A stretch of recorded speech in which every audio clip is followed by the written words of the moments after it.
Okay, yeah, so I'm going to talk today then about some of the main ideas in my new book, Ghosts of My Life, which really in some ways runs parallel to, or is the other side of the kind of ideas that I deal with in Capitalist Realism, really.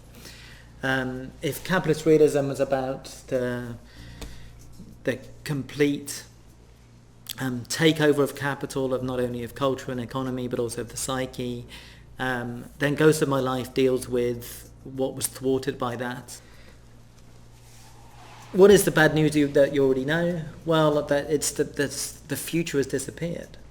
That in some ways that we're marooned, we're trapped in the 20th century still. That what is it to be in the 21st century? It's to have 20th century culture on higher definition screens, or 20th century culture distributed by high-speed internet. Actually, the phrase that captured this for me, and which I use at the start of Ghosts of My Life from Franco Berardi, is the slow cancellation of the future. The slow cancellation of the future, I think, which captures not only that sense of termination, but the gradual nature of it.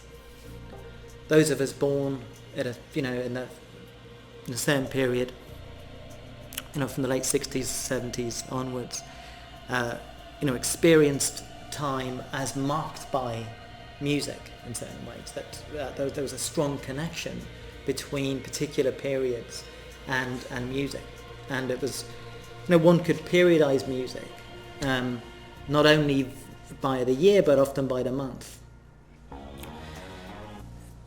And our sense of the futuristic now belongs to the past.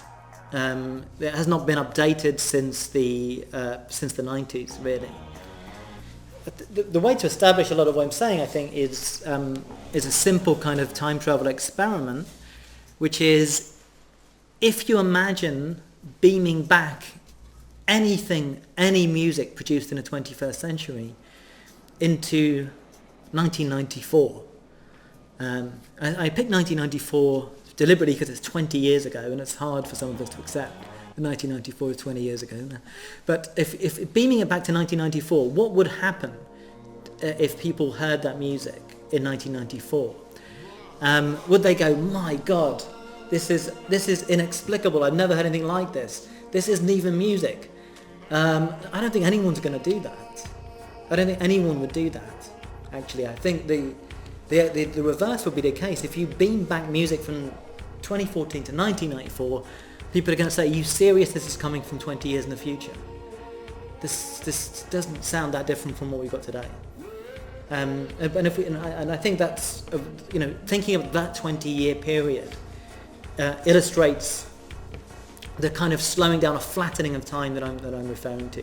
Because if you think back of 1994 to 1974.